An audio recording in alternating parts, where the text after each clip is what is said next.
They laughed when they called me a beggar, at a family dinner, in front of strangers, with plates full of food and mouths full of disrespect. They thought I had nothing, no money, no power, no future. But exactly 24 hours later, the same people who mocked me were standing on the sidewalk, watching their own house become my legal property, and the look on their faces was worth every second of silence I suffered. My name is Ethan Walker. Once upon a time, I had a family, not a perfect one, but one I believed in. My father, George Walker, built his real estate business from the ground up. No inheritance, no shortcuts, just years of construction dust under his nails. My mother died when I was 11. 2 years later, my father remarried. Her name was Karen. She brought her son with her, Brandon. Same age as me, different blood, different heart. From the first day, I knew something was wrong. Not loud, not violent, just cold. Smiles without warmth. Hugs without meaning. At 18, my father sent me abroad for business studies. "Learn the world," he said. "When you return, you'll run this company with me." I believed him. That was my first mistake. While I was finishing my MBA, my father had a stroke. Not a dramatic one. No hospital chaos, just slow decline. By the time I rushed back home, he was already weak, unable to speak clearly, unable to sign properly. Karen handled everything. Doctor visits, legal papers, visitors, and me, I was kept at a distance. "Your father needs rest," she said. "You only stress him." 3 weeks later, my father was dead. No last words, no final advice, no goodbye.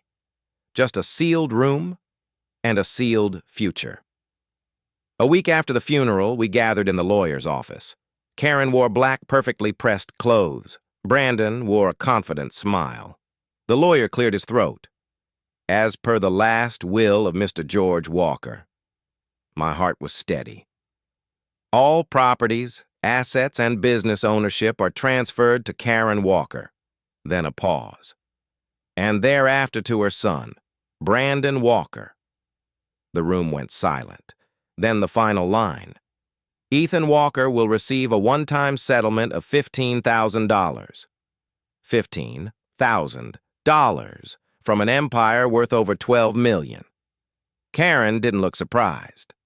She looked prepared.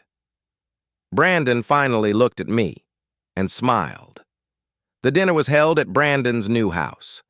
Correction, my father's house. The same dining room where my mother once served Thanksgiving dinner. The same walls where my father taught me how to tie a tie.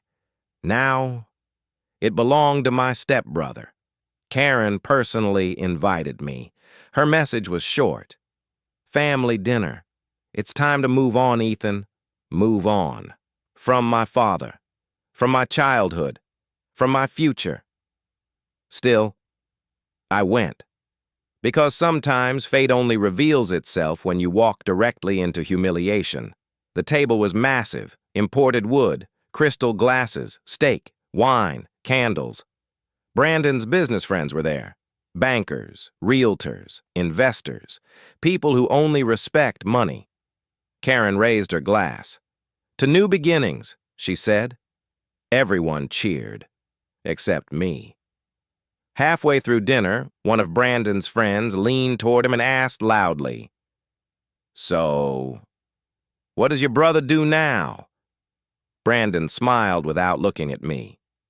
"He's figuring life out." Another man laughed. "Trying to survive on that $15,000, huh?" That's when Karen spoke, loud, clear. "So, yes, technically he's unemployed right now." Then she added, "But he's strong. He'll manage. Even Beggar survives somehow, right?" The word hit the table like a knife. Beggar. People laughed. Not everyone, but enough. Brandon finally looked at me and said, Relax, Ethan. She's just kidding. You can always come here for free dinner.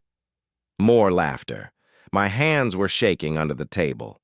Not from anger, from realization. This wasn't about inheritance. This was about erasing me. I stood up. Every sound stopped. Forks froze mid-air. I looked at Karen, looked at Brandon, and said calmly, "Thank you for reminding me exactly who you are." Brandon smirked. "Don't be dramatic. Sit. Eat. You look hungry." I didn't reply. I just picked up my jacket and walked out of the house that once belonged to my father. That night, I didn't cry. I didn't drink. I didn't sleep. I opened my laptop and I made one phone call to the only man my father once trusted more than his own family, his former silent business partner. The man who answered the phone didn't say my name. He didn't need to.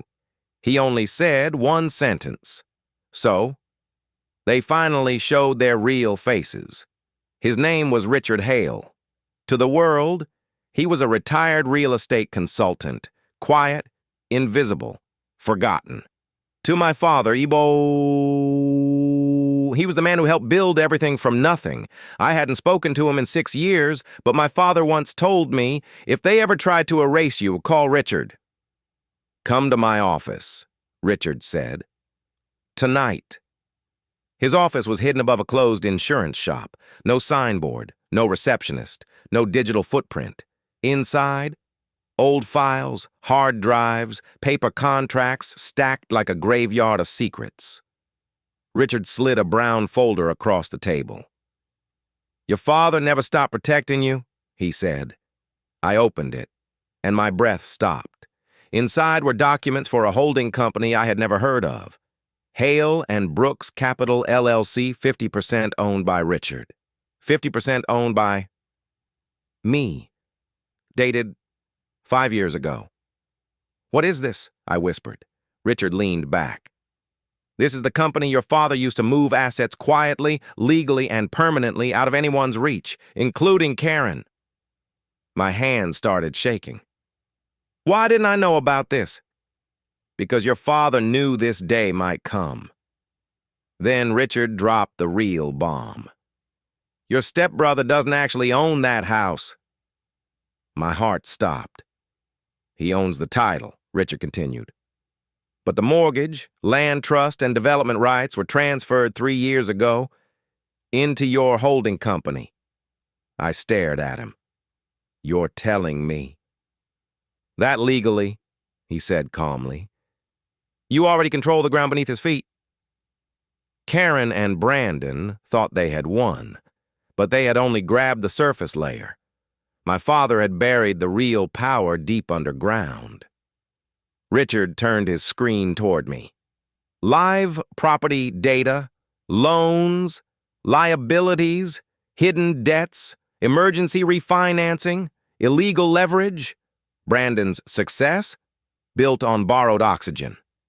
"They're drowning already," Richard said. "They just don't know they're underwater yet." I asked the only question that mattered.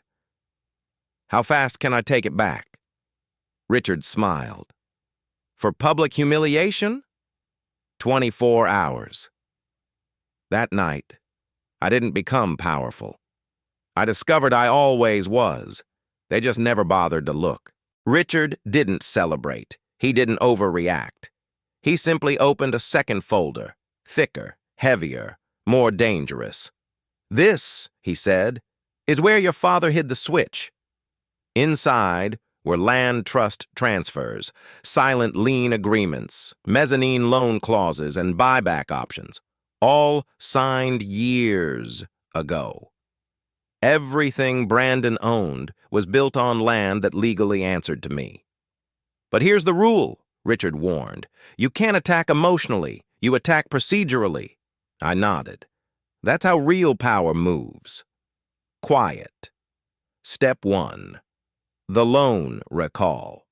At 6 a.m., using Hale and Brooks Capital, we legally recalled the land-backed emergency credit loan Brandon was using to float his cash flow, Perfectly legal, perfectly timed. His company had 48 hours to pay or lose development control. Step 2, the silent audit. At 9:40 a.m., a compliance audit request was filed. Shell payments, offshore vendors, unverified expenses, all flagged. His accounts went into temporary freeze. Step 3, investor panic. At noon, 3 of his biggest private investors received legal notification. Development rights under review, ownership risk pending. That's all it takes for fear to spread. By 1:30 p.m., 2 had already withdrawn. Step 4, the house. At 4:12 p.m., the land trust executed its power. The property title was challenged legally under the redevelopment default clause. Brandon still held the paper, but he no longer controlled the ground. All of this happened while they were still posting smiling dinner photos online. At 7:55 p.m., my phone vibrated. Unknown number. Brandon. I didn't answer. 10 seconds later, Karen. I let it ring. By midnight, 12 missed calls.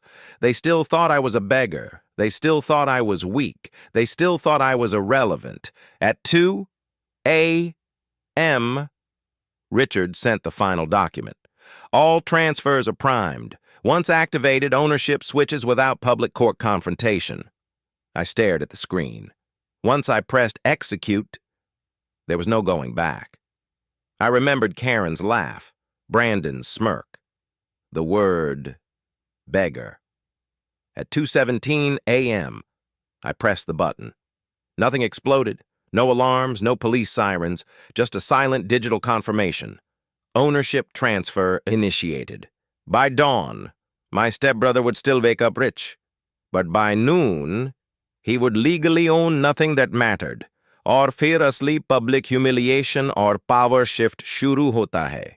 Brandon woke up at 7:18 a.m., still rich, still arrogant, still convinced I was nothing. He checked his phone. 9 missed calls from his CFO. That alone should have warned him. 7:22 a.m., first bank alert.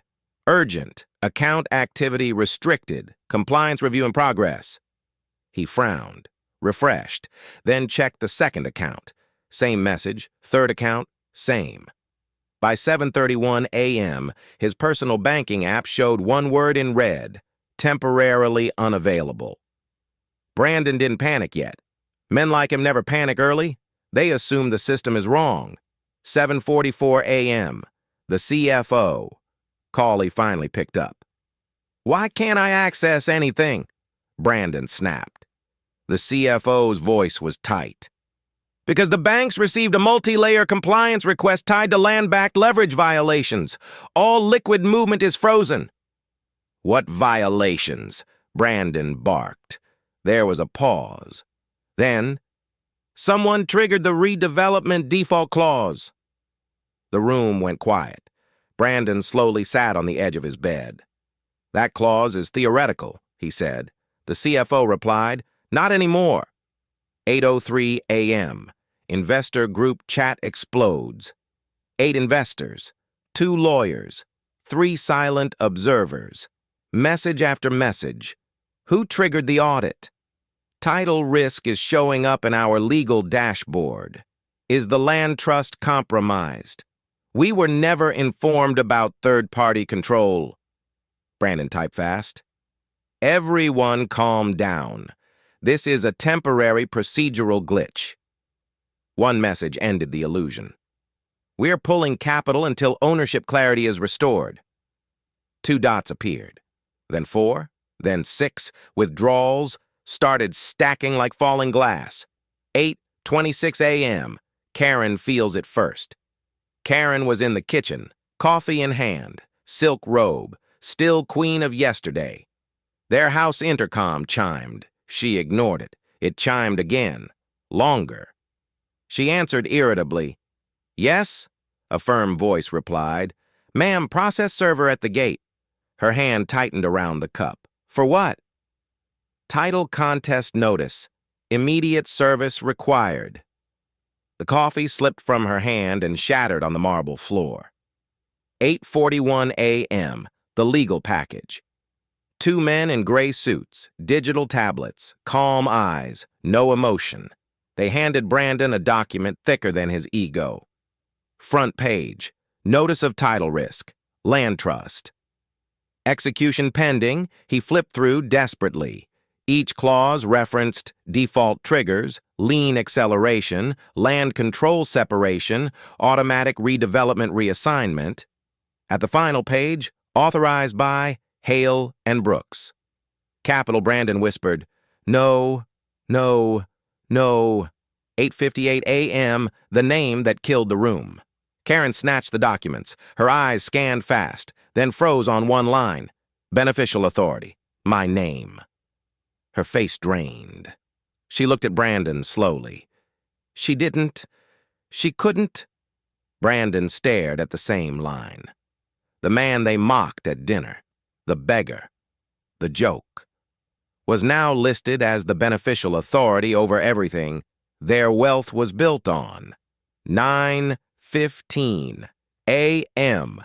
First public crack. Brandon rushed to his laptop. Newsfeed refresh. Private development firm under compliance review. Ownership structure and legal dispute. No names yet, but industry people were already circling. Predators smell weakness fast. 9:44 a.m. He finally calls me unknown number. I answered this time. "Fix this," Brandon said, trying to sound calm. I smiled quietly. "There's nothing broken." His voice broke. "What do you want?" I let the silence stretch, then said one sentence. "I already took what matters." 10:07 a.m. The house becomes a battlefield. 3 black vehicles stopped outside. Not police. Attorneys, surveyors, trust officers. Orange boundary stakes were planted at the edges of the property. A technician said calmly, "Ground authority review in progress." Karen screamed at them, threatened them. They didn't even look at her, because power ignores noise. By midday, Brandon still owned his furniture, his cars, his clothing, but the ground beneath his feet no longer listened to him, and the city hadn't even noticed yet. Brandon still believed he could control the narrative. Men like him always do. They think truth is something money edits. 11:32 a.m. The first name drops in the media. By late morning, the article updated. The headline changed. Real estate giant Brandon Whitmore under federal title review after secret trust exposure. Karen saw it first. Her phone slipped from her hand. "Brandon," she whispered. "They used your full name." He grabbed the phone, scrolled. Every paragraph felt like a needle. And then he saw it. The land trust controlling Whitmore's flagship estate is now legally tied to a silent beneficiary who acquired rights within the last 48 hours. He whispered, "That's not possible." 11:49 a.m. The investor's turn. Public, one of his biggest backers, Raymond Cole, spoke to the press. His quote went viral within minutes. "We were misled about who really controlled the land. When trust integrity collapses, confidence dies instantly. We're out." Another investor followed. "We didn't lose money. We escaped fraud." Brandon watched the clips on mute. His hands were shaking. 12:14 p.m., Karen's social circle evaporates. Karen tried to call her friends, the ones who once begged for invitations, straight to voicemail. Group chat, gone, blocked, muted. Nobody wants to be close to a sinking reputation. 12:27 p.m., the auction notice appears. A legal ad quietly popped up on the county registry. Emergency title arbitration pending, land assets subject to court-order disposition. Karen gasped. "Disposition means sale." Brandon didn't answer, because he knew something worse. It meant he no longer even had the right to fight for timing. 12:49 p.m. He tries to threaten me. My phone rang again. This time he was screaming. "You think this is clever? I'll bury you in court." "You think you're protected?" I said calmly. "I already am." He laughed nervously. "By who?" I replied. "By the same laws you taught me to fear." Silence. Then, "You planned this." I answered honestly. "You mocked me while I prepared it." 1:21 p.m. Karen's first real collapse. Karen locked herself in the master bathroom. Designer tiles, gold mirror, vanity lights trembling as she sobbed. "I can't go back to how we lived before," she cried. Brandon stood outside the door, silent. Because men like him don't fear poverty. They fear invisibility. 1:44 p.m., the neighborhood finds out black SUVs, survey teams, legal staff, red boundary tags all along the fence. The neighbors came outside quietly. Phones up, whispers everywhere. One woman said loud enough to hear, "Didn't they just throw that poor man out last night?" Another replied, "Oh my God, that was him?" Shame spread faster than fire. 2:08 p.m., Brandon's office turns on him. He rushed to his company headquarters. Employees were already packing personal boxes. Security stood stiff at the front. His assistant avoided eye contact. "Board order," she whispered. "They've requested you step out until compliance review clears." He slapped the desk. "You think they can remove me?" Security stepped closer. "We're not asking, sir." That's when he finally understood. Power leaves quietly. 2:39 p.m., the call that destroyed his confidence. His attorney called, voice tired. "They moved faster than expected," the lawyer admitted. "The trust structure is ironclad. You never technically owned the land, you only leased influence over it." Brandon whispered, "Then who owns it now?" The lawyer paused. "He does." By sunset, Brandon still had his name, still had his pride, still had his anger, but he had lost. His investors, his employees, his credibility, and the land beneath his house, and the city was just starting to watch. By the time the sunset hit the skyline, the word disposition had already done its damage. But the real destruction arrived at 7:03 p.m. That's when the official county auction notice went live. 7:03 p.m. The post that changed everything. The county real estate registry updated quietly. No sirens, no announcement, just cold black letters on a white government screen. Whitmore Residential Estate. Parcel under court-ordered public auction. 72 hours. Brandon refreshed the page 3 times, then a 4th, then violently threw his phone across the marble floor.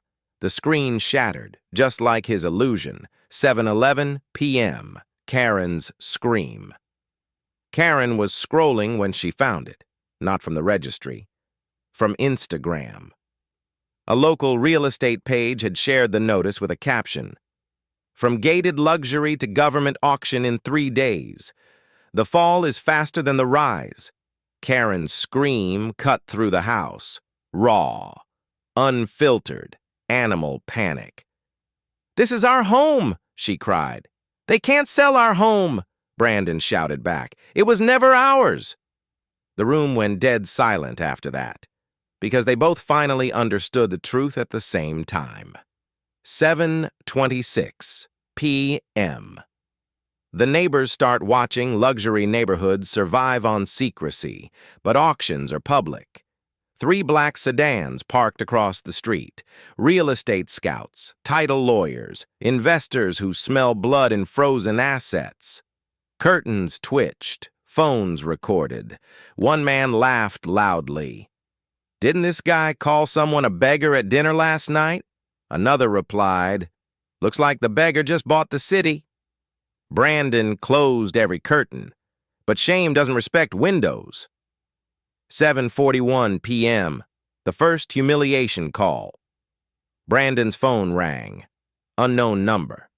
He picked up.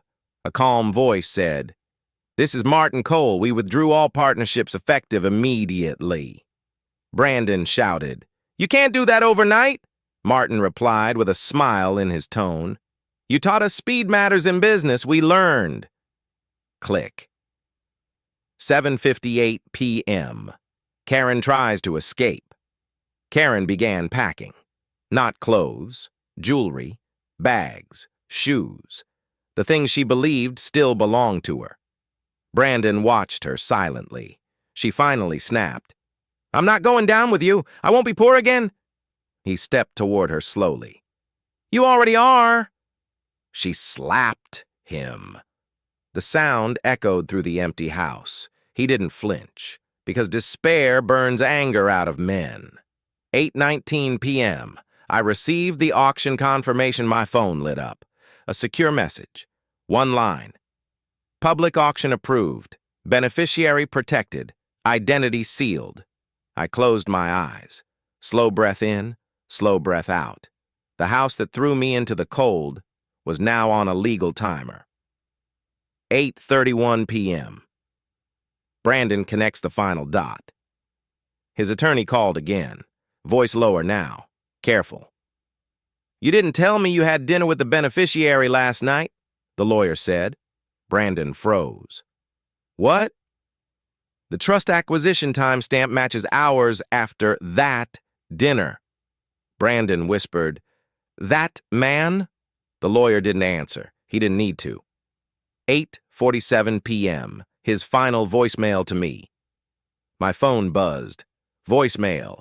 His voice was no longer sharp, no longer loud, just cracked. You planned all of this from our table, didn't you?" Pause. "I didn't even see you as human?" Another pause. "That was my mistake." I didn't reply. Power answers slowly. 9:05 p.m. The house felt different for the first time. Karen sat on the stairs and didn't speak. Brandon stood in the middle of the living room where he once laughed at me. Now every echo returned heavier. Because houses remember and power borrowed always leaves receipts. By midnight, the city knew the auction was coming. The investors knew the fall was irreversible. The neighbors smelled the collapse. And Brandon finally understood. The house was leaving him. The name was turning toxic, and the man he mocked was the one buying the future. The auction wasn't in a courtroom. It was held in a glass-walled city property exchange hall, the kind where fortunes change with a single raised hand. I arrived early, not through the front, through the private investor entrance. No one recognized me. That was the point. 10:02 a.m. Brandon arrives. Brandon walked in late, wrinkled suit, unshaven jaw, eyes red from a night without sleep. Karen followed him, oversized sunglasses, shaking hands. They looked smaller here, because public spaces strip away private power. 10:06 a.m. The whispers begin. People didn't whisper quietly. They whispered loudly enough for them to hear. "Isn't that the house that went from viral luxury to auction in one day?" That's the guy who mocked someone at dinner, right before losing everything. Karen's face burned. Brandon kept his head down. 10:11 a.m. His last move. Brandon pulled his lawyer aside. I saw panic in the lawyer's posture, hands moving fast, head shaking slowly. Whatever Brandon was asking, it wasn't possible anymore. 10:15 a.m. The auctioneer speaks. Parcel 461B, Whitmore Residential Estate, starting bid $5.1 million. Silence fell. Even the air sounded expensive. 10:18 a.m. The first bid. A corporate rep raised a paddle, $5.2 million. Another followed, $5.40, $5.60. Numbers climbed fast. Karen clutched Brandon's arm. Her whisper wasn't quiet. "They're selling our life." Brandon finally said the truth. "No, they're taking back what was never safe." 10:26. M. Brandon loses it at $6 and $3 million. Brandon stood up. "This auction is illegal," he shouted. "The title is still under review." The auctioneer didn't even look at him. Security stepped closer. A calm voice replied, "The title was resolved at 2:17 a.m. yesterday." Brandon froze, because he realized someone had executed the kill shot while he was still pretending nothing was wrong. 10:29 a.m. Karen breaks. Karen moved toward the aisle, shouting through tears, "You can't take our home. We built our life there." A woman from the crowd replied coldly, "No, sweetheart, you decorated it." Security removed her gently, but everyone watched. Humiliation is louder than shouting. 10:33 a.m. My first move. The bidding slowed at $6.9 million. Fatigue, calculation, fear. Then a quiet hand rose in the back. Mine. $7 million, I said calmly. No emotion, no drama, just ownership in my voice. Brandon turned, and for the first time, he looked directly at me. The beggar, 10:34 a.m., recognition. His lips parted, his body staggered, not in anger, in shock. "You," he whispered. I didn't nod, I didn't smile. Power doesn't confirm, it proceeds. 10:36 a.m., his last desperate counter. 7.2, he shouted. The room paused, all eyes on him. His lawyer leaned close and whispered something urgently. Brandon's face collapsed. He had no liquidity left, no credit, no leverage. 10:38 a.m., the final bid. I raised my hand again. 7.5. Silence. Longer this time. The auctioneer waited. Any counter? No paddle moved. Not from Brandon. Not from anyone. 10:39 a.m., the gavel sold. The word fell like a verdict. The room exhaled. Brandon didn't move. Karen's phone slipped from her hand and shattered. I remained seated. Because kings don't jump after conquest. 10:41 a.m., what no one knew. The money didn't come from me directly. It came from a seized trust fund, court-approved asset redirect, and the same legal machine Brandon once abused. He was repaying his own downfall. 10:45 a.m., the walk out. As people rose, Brandon finally looked at me again, voice empty now. You planned this from our dinner table. I replied quietly, no. I planned it the moment you laughed. I walked past him, not as revenge, as replacement. 10:52 a.m., the lone shutdown.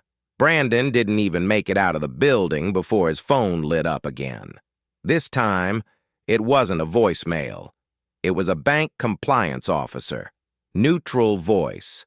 Cold words. Mr. Whitmore, due to confirmed violations discovered during the auction audit process, all remaining accounts under your name are now under immediate federal review. Brandon whispered, What violations? The officer replied, Those connected to forgery, shell companies, and unreported capital movement. Karen grabbed his arm. What does that mean?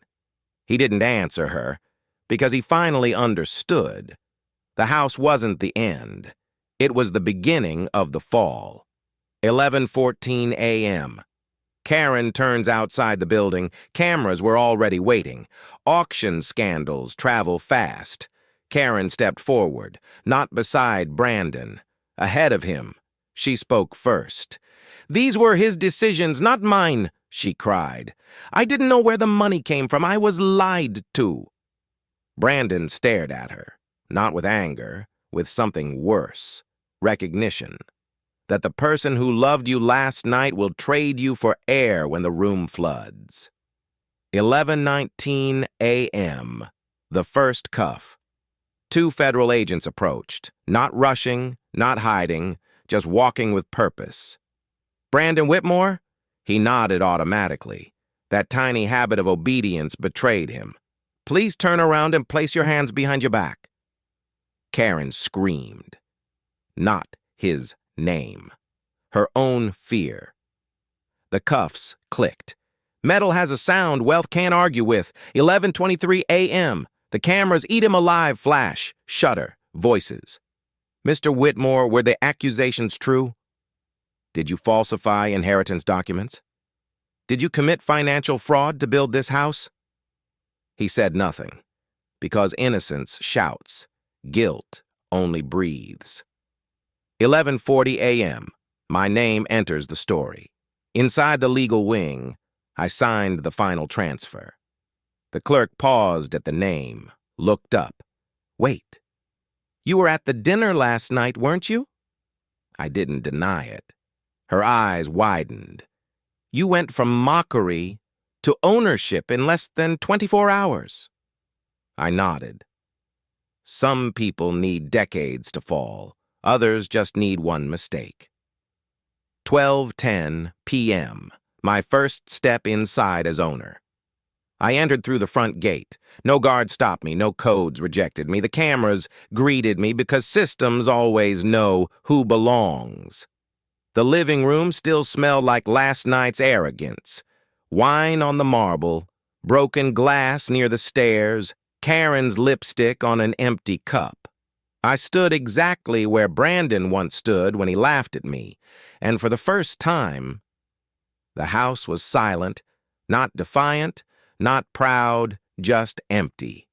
12:18 p.m., the symbolic moment I removed my shoes, walked across the floor barefoot. Not as a beggar, as the man who now owned every echo. I said one sentence to the empty room. You were never stolen. You were reclaimed. 12:41 p.m., Karen's final message. One message came through, from Karen. Just 6 words. Please, tell them I cooperated. I deleted it. Some people only speak when survival speaks first. 1 p.m. The city officially new headlines went live. Luxury estate buyer revealed after shocking auction turnaround. Man mocked as beggar. Now legal owner of viral property. Whitmore arrested hours after losing estate. The internet does what it always does, but justice doesn't trend. It completes. Day 1. The courtroom fills before the judge arrives. They lined up outside before sunrise. Reporters, former partners, creditors, people Brandon once ignored, now waiting to watch him shrink. By the time the doors opened, there was no place left to sit. I entered quietly. Back row, no entourage, no attention, because the most dangerous people never arrive loudly. Karen's last gamble. Karen arrived first. Not with Brandon, alone, hair pulled tight, makeup heavy, confidence rehearsed. She had made a deal, or at least she believed she had. Her lawyer whispered, if you testify fully, they'll recommend reduced charges. She nodded fast, too fast. Fear always nods quickly. Brandon enters in cuffs. When Brandon walked in, the room shifted. Not because he was powerful, but because everyone wanted to see what power looks like after it breaks. Wrists chained, suit wrinkled, eyes hollow. He searched the room. Not for Karen. For me. Our eyes met for 1 second. Nothing passed between us. Because the war was already over, this was just the autopsy. The prosecutor speaks. The prosecutor stood, voice calm, deadly. Ladies and gentlemen, this case is not about a house. Pause. It's about a system of lies used to erase a rightful heir, fabricate ownership, and launder identity through asset manipulation. Screens lit up. forged trust transfers, backdated shell companies, altered inheritance documentation, false development valuations. Each slide peeled another layer of Brandon's empire away. Karen testifies and destroys herself. Karen took the stand, hands shaking, voice trembling in performance. "I was manipulated," she said. "I didn't understand the finances. Brandon handled everything. I was just a wife." The prosecutor leaned forward. "Mrs. Whitmore, is this your signature on 6 offshore transfers?" Karen froze. "Yes, but, And this is your voice on a recorded call stating, 'If we move it through the Cayman Trust, no one can trace it back to the will.'" The courtroom went silent. Karen's face collapsed. That recording was mine. From a legal wiretap. Her lawyer closed his eyes. He already knew. Brandon finally spoke for the first time since his arrest. Brandon stood, not with rage, with surrender. "I did it," he said quietly. "I built everything on lies, the will, the property, the trust." Karen turned toward him, horrified. He didn't look at her. He looked at the judge. "And I did it because I thought weakness was the same as worthlessness." His eyes finally shifted. "To me." "I was wrong about both." The judge's words. The judge leaned forward. "You didn't steal just money, Mr. Whitmore." Pause. "You stole identity, and that crime doesn't depreciate." He struck the gavel once. "Remanded without bond, pending full sentencing." The word "without" echoed louder than the rest. Karen collapsed into her chair.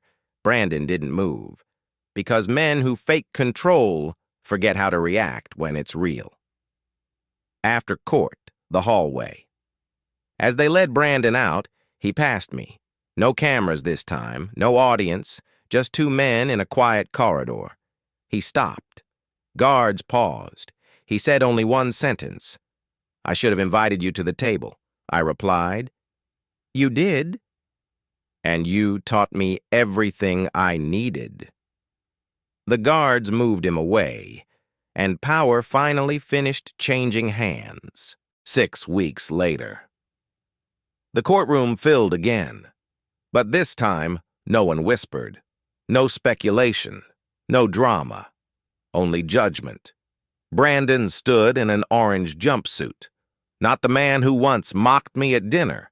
Not the man who drank expensive wine while calling me a beggar. Just another defendant waiting for numbers to decide his future.